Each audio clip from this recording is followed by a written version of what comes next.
Thanks for tuning in to the HR Uprising podcast. I'm your host, Lucinda. The HR Uprising is focused on helping forward-thinking people professionals deliver real lasting value in their organisations. I'm a chartered psychologist, speaker and trainer, and recently authored the best-selling business book, How to Be a Change Superhero. My day job is founder and CEO of software and training business Actus. This gives me the opportunity to work with other businesses like yours. We are focused on building a better workplace for people wherever they are located, with the help of our performance, learning and talent management software and our training and consultancy services. Every week on the podcast, I will be covering different topics and challenges, joined by relevant experts and real-life people professionals. Thank you so much for tuning in. I really hope you enjoy and get value from this week's episode.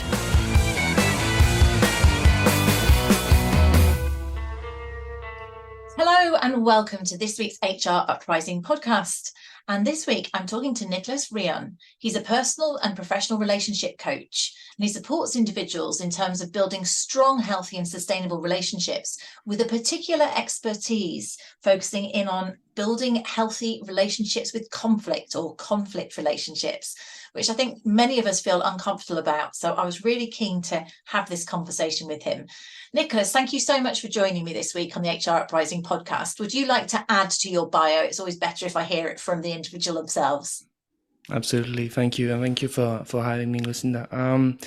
Yes, just as a summary, just working with individuals, professionals and leaders, etc., and helping them in particular with personal and professional relationships. And I have a specialty in helping them build relationships that make any conflict easy to solve. So I have a mission on my mind that is making conflict pain free.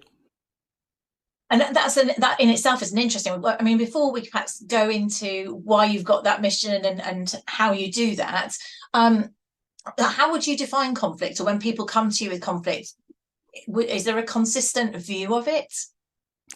No, there isn't.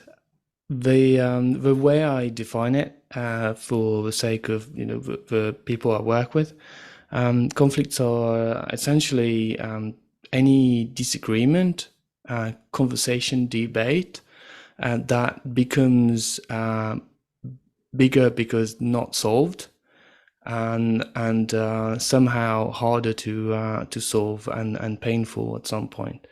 And why it's painful is because at some point it starts involving emotions, and that's where it usually gets painful. I mean, it's interesting. One of the things I've noticed in terms of, even if you think in your family, some personality types appear to be just that much more comfortable with more direct communication, and depending on the other person, it's just like almost a style difference can feel like conflict. And I can see you're nodding there. Would you say that's something that causes some of the problems? And one person doesn't realise that there's conflict and the other person is interpreting it badly? Yes, I think absolutely. So you've got a spectrum of whether you are in conflict avoidance, so like you just don't want to do anything about it. And then you've got the conflict in the sense of I want to fight every single conflict I'm going to have, right? And there is a whole spectrum, and people land in a different kind of side of the spectrum. Why I was noting is because there's a story about this. Long story short, I come from a family of farmers. I don't know if you know anything about farming or the context behind that. Well, my best friend's married to a farmer, but I'm not sure whether that's going to add anything. Okay, so I'm going to try to make sure I don't say anything bad about that. No, I come from a family of farmers in Burgundy, so France, farmers and wine producers. The typical thing about this type of world, of context or environment, is that they're very close to the land and very grounded. and usually have more difficulty with the expression of emotions and communication. Right, this is what I found in my environment, at least. And why I'm saying that is because I grew up. I lost my mother when I was 12, and so from there, I struggled on with expressing myself and with conflict, because there was very much my family on that side was very much conflict prone, so like fighting and teasing, etc. And I just decided I didn't want to do anything about it. I just went into conflict avoidance, and I did that for 10 years. I just wanted to fit in the relationship. I just wanted to be whoever they wanted me to be, basically. And that's why I avoided all the conflicts, right? What happened, though, is I avoided it so much that I was completely, I ended up far away from who I am, really. And in my early 20s, I started to have problems with that, anxiety and depression and all that. And so I realized that actually it's not the way we need to do this. And it's actually, you need to stand up for yourself. But I didn't want to be like them in more into a fight mode. So I tried to find the middle ground in between, right? Which is where what I do nowadays comes from. Oh, that's quite interesting. There's loads of things I probably want to go down a rabbit hole with you, so I'll try and avoid that. But just in terms of the point that you made, really, is it wasn't that you were just being sort of chilled and laid back. You were actually avoiding the conflict. And so therefore, does that mean you feel that you internalized it, which is why it linked to things like depression and anxiety? It had negative effects for you? Yes, because you essentially, we are all born with needs and values. Obviously, those change, or their priority change throughout our lives. But if we don't respect them, if you don't respect your own needs, you have a very strong sense of anxiety, and you working against yourself, essentially. That leads to unhappiness and distress and all that. And also, where my brain's gone, I don't know if this feels the same way, is that some people bear grudges. You could have it, it's almost like they internalize something but they keep on, they don't sort of fight back, they don't say how they feel, they don't ask to get their needs met, but they fester on the conflict or something, and so they have a grudge. And actually the whole thing there is they're actually probably causing more stress internally to themselves. Exactly.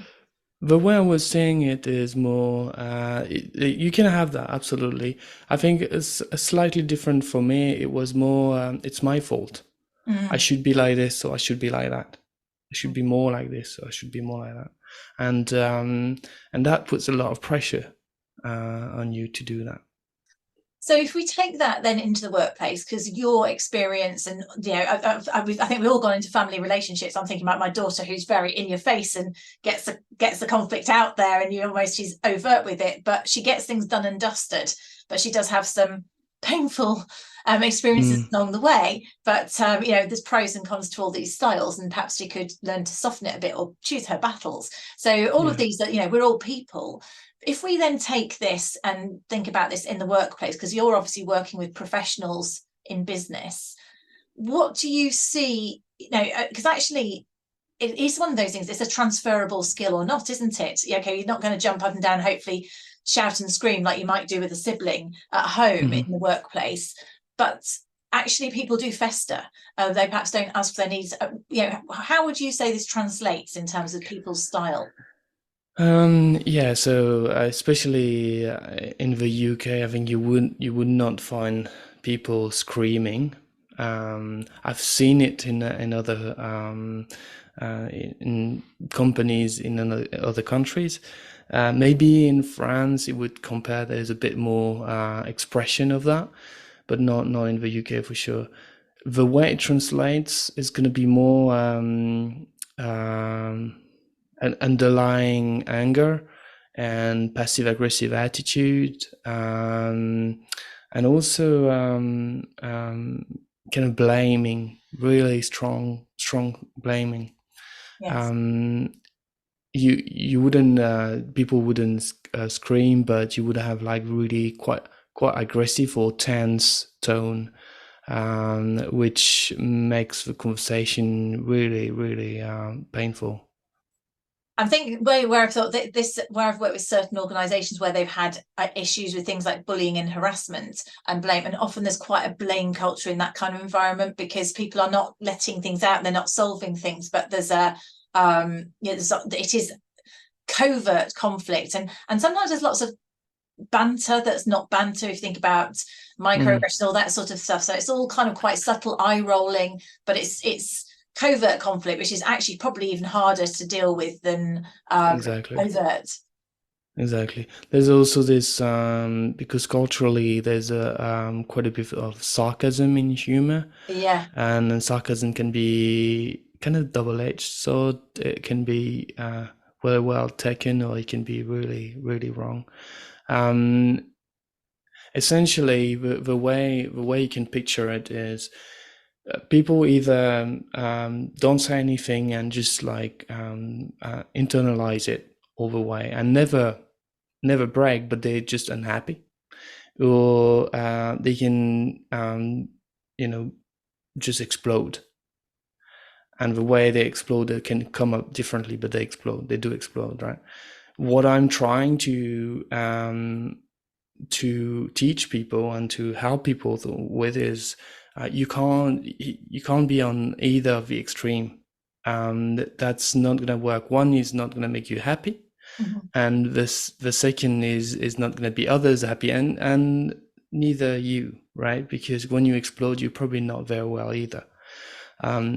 But there's a middle ground where you can actually express yourself, and you need to express yourself, and you need to stand out for yourself. You need to be assertive. You need to be, let's say, honest with yourself and with others. You also need to be vulnerable and to engage other, and etc. So there are many things that you can do to avoid exploding at some point, right? If you don't, and if you explode, that's where we talk about, well, how do you think that your team is going to react if you lead them and you explode at some point? The engagement is going to drop, that's for sure. The trust is going to drop as well, right? They will start looking at protecting themselves. They will put all their energy into protecting themselves rather than trying to deal with the job, with the work that there is to do. So it's kind of a fear, isn't there? So busy protecting ourselves because we're fear of the impact of the conflict or what's going to happen.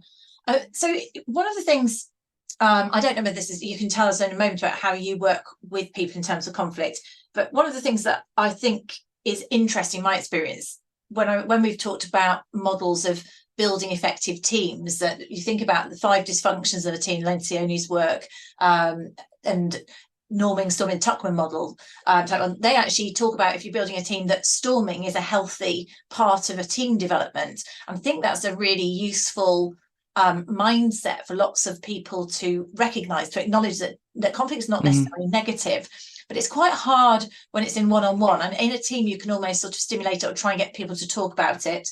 And I also think it's perhaps harder in a virtual environment because you're restricting the talking that's going on. A lot of the time you're talking in a linear way, so I feel like maybe the opportunity for healthy conflict to take place maybe is reduced. I don't know whether that plays into what you're talking about. So there's kind of 2 parts of what you just said. I'm going to answer the first part, which is about healthy conflicts. There's one thing that I always say, is if the conflict is painful, that means that your relationship is not ready for it. Right. And there's 2 ingredients, only 2, that I think are the most important in a relationship.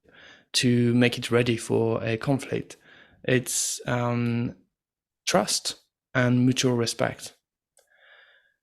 The amount, and that's all kind of dependable, which means that the amount of trust and mutual respect that you're going to have in a relationship, the more you have, the higher the conflict you can have, right? It's very simple.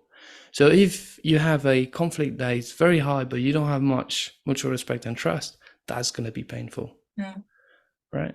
So make sure you prepare your relationship. And when you say like, okay, so we are in a storming mode, we want to have conflicts, and conflicts are good. Yeah, they are a healthy conflict.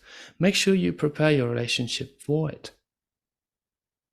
Right? So how would you do that? How would you do that with preparing your relationship? Yeah, so that's where I built basically a framework of it's, I call it the 10 habits of successful relationships, and in there you have plenty of you have 10 habits. Basically they're divided in 3 groups, and they help you build this type of relationship, right? It's not really complicated. I can go through that very quickly. The first part is about emotional intelligence. So that's the self-awareness and self-management part, which is, understanding your needs, your values, and how they impact you, what emotions you're having, and then managing those in a sense of, okay, right now I'm frustrated. Is it part of a conversation, or is it something that I can put aside and deal with later? So that's the emotional intelligence. The second part is more about how you approach the relationship, which is, there are many habits in there. That is how do you develop vulnerability? How do you develop transparency, curiosity? How, curiosity is all about listening to the other person and where they're coming from, with curiosity, with the aim to understand, right? Not to be right, but to understand. There is also engage the other and the learning mindset, right? So there are all those habits that are all about just shifting the way you approach the relationship, right? And the third one is more into the actions. So specific situations like having a difficult conversation, for example, or giving feedback, challenging the relationship. All that is more specific situations, right? So you take all those habits and you can work on them, and the way you're going to develop a trusting and mutually with mutual respect relationship, you're going to build it this way. That makes sense? Yeah, I like the model. So I just say, so it is about self-awareness to start with, so knowing your natural response or otherwise, and being prepared to therefore adapt it as you need. So all of that sort of area. And then it was developing vulnerability, so being open, I suppose, and vulnerability, transparency, curiosity, and a learning mindset. And there's also engage the other, and one very important, which is assertiveness. Yeah.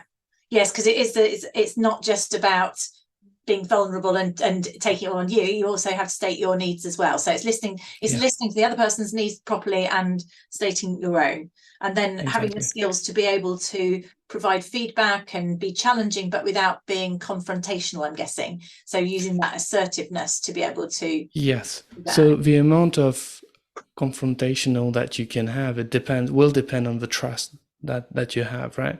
Yes. And how much respect you have for the other person, and exactly. If you feel safe to do that, the relationship will still be there. That you feel this mutual respect. It makes a lot of sense. Exactly. There is, I think, a good way to illustrate that, because I've seen relationships in my life. I love observing relationship and how people interact with each other, and I've seen relationships really where it was a lot of friction. But at the end of the day, those two people loved each other, and they did that because there was a lot of mutual respect and trust, and they did that for each other, right? That's not something that I could do, but if that relationship worked for them, then so be it. Yeah. The best way you can illustrate that is a climbing rope. I don't know if you've ever done rock climbing. No, I think I know what you mean, the partnership and how you might work with somebody. Yeah. Belaying, yeah, exactly. The relationship is the rope between the two people. It's not only one person and at each side of the rope. It's like the rope. You need to maintain that rope. You need it to be flexible. You need it to be strong. You need it to be well maintained. You need to trust that rope with your life. Yeah. It's the same thing for a relationship. A relationship is not about one person or the other. It's about the agreement, the unsaid agreement that there is between the two. I think that's, I mean, it seems obvious, but then do we even think about it? This whole sense that if conflict is painful, it means your relationship is not strong enough, was your wording, wasn't it? So when you're working with people who've got conflicts, this is one of the approaches you do. You work on how they think about, analyze their relationship. Do you analyze or diagnose the relationship and then work on the conflict? How would you work with somebody? I usually, the theory, the statement is, if it's painful, then your relationship is not ready for it. Right. The way to make it ready is to look at those 10 habits and which one do you think is the one that you can work on first. If someone tells me, I'm good at all of them, there's probably a question of awareness, right? Yeah, we all. The first one. It's not you mastered it or you didn't. Yeah. I work on all those habits every single day. It's just getting better and better as we grow, and so there's no you're good or you're not. But there's definitely some that you want to develop more than others. How would you, so obviously we've got HR people listening to this, maybe people who are managers listening to this. So this is, if we're talking from someone who's saying, actually as an individual, I want to improve this conflict, but how could you use this if you are a line manager and you're aware that there is a problem with people in your team, so it's slightly outside of you? Have you got any advice as to how to approach those sort of situations? So you mean two people that are not you? Yes. Right? Yeah. I think the role of a manager, and I know that because I was before, is to coach people into being better leaders or better at what they do.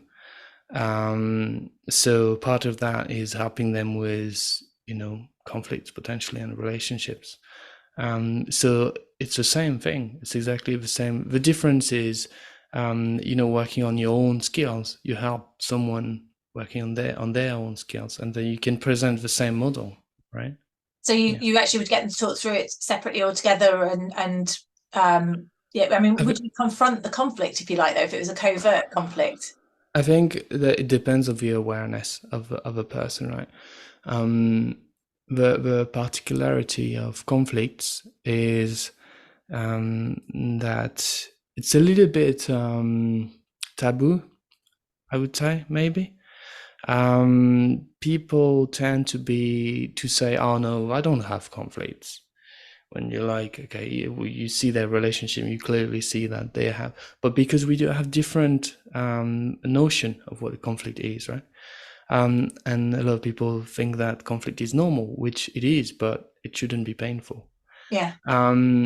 The point of that is, it depends on the awareness, right? But if someone, let's say I'm a manager of someone that is constantly into conflicts, and the feedback that they get is that they are often criticizing or blaming others, or not having constructive conversations. So if the feedback they gather is this type of feedback, then I would say, okay, we need you to work on this feedback particularly, and that involves relationships, right? Yeah. How to get better at relationships, because this is clearly something that you're missing in your professional development, right? Do you agree or not, right? And if that is the case, then we can start with that. We can start from the relationship angle, right? Sure.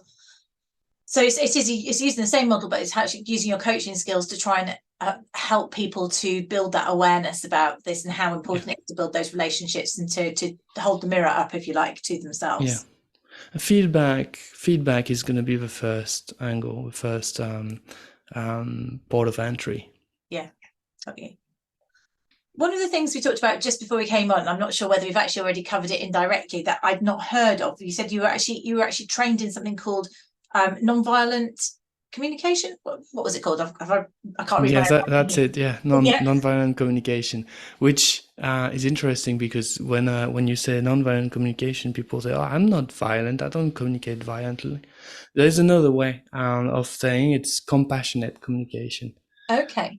Yeah, but the trademark name is non-violent communication. It was a book and some kind of framework built by Marshall Rosenberg, who was an American psychologist, and there is a training around it. So essentially, it's all about self-expression of emotions, needs.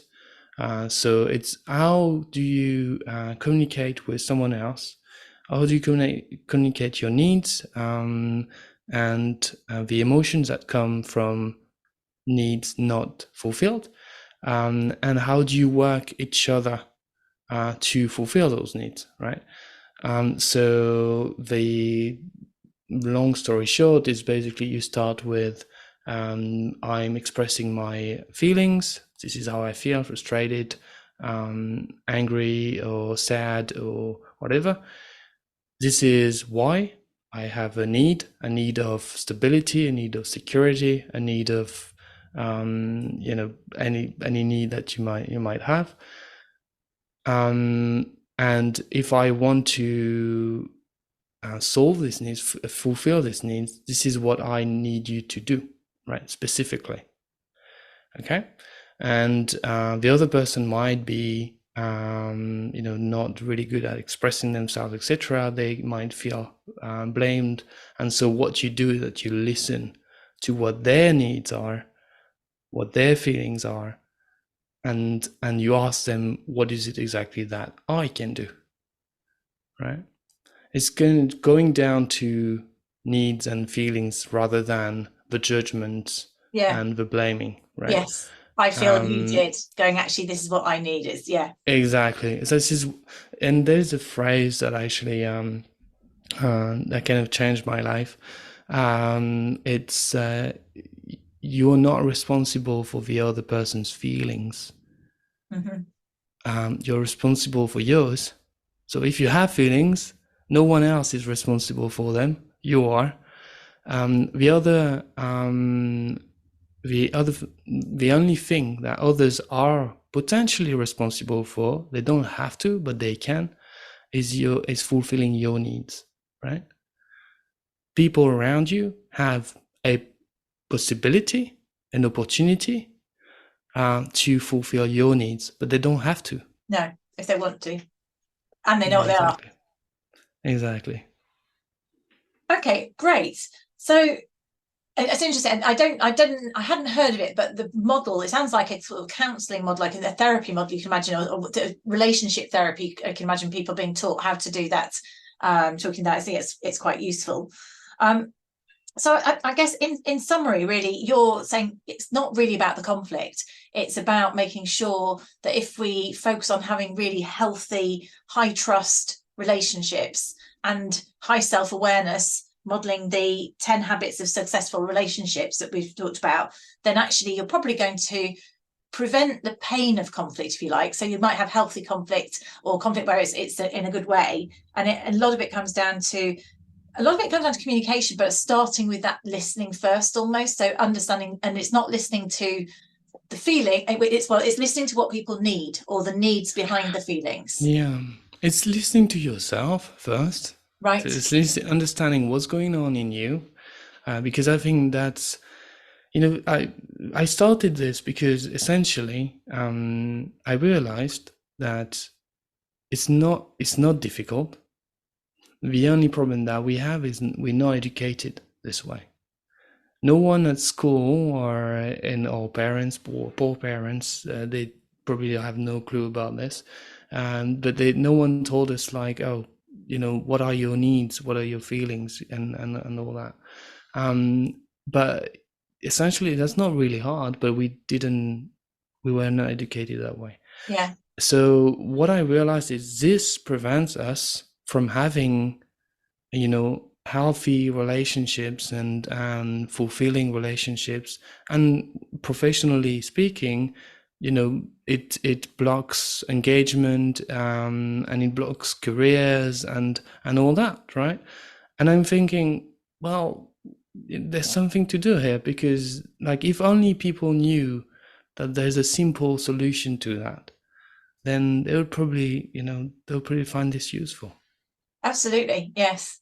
So it blocks relationships and happiness and so many things really for people, isn't it?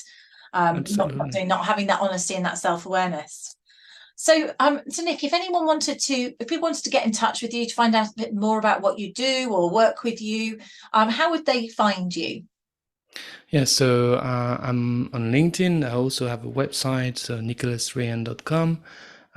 Also, the 10 Habits of Successful Relationships are a document that is done. You can download from my website. It will be on my mailing list, so you will receive news from me as well. It's free. It's absolutely available to everyone. And yeah, otherwise on LinkedIn, just contact me, have a chat. I'm always happy to have a conversation. Fabulous. Thank you so much. Well, thank you for being on the HR Uprising podcast. I'll put all those details in the show notes as well, so that people can just go there and download them. Thank you, Lucinda. It was an absolute pleasure to be here. Thank you. I really hope you found this week's episode useful and enjoyable. If you did, perhaps you could recommend us to a friend or colleague, or give us a review on your platform of choice. It really helps new listeners to find us. Now you can access links to any of the information mentioned in this show via the website www.hruprising.com. Further free resources are also available at www.actus.co.uk. There you can also find out more about our software and training solutions. Finally, why not join our LinkedIn group, the HR Uprising, to share ideas and collaborate with other like-minded people professionals. Thank you for listening to the HR Uprising podcast.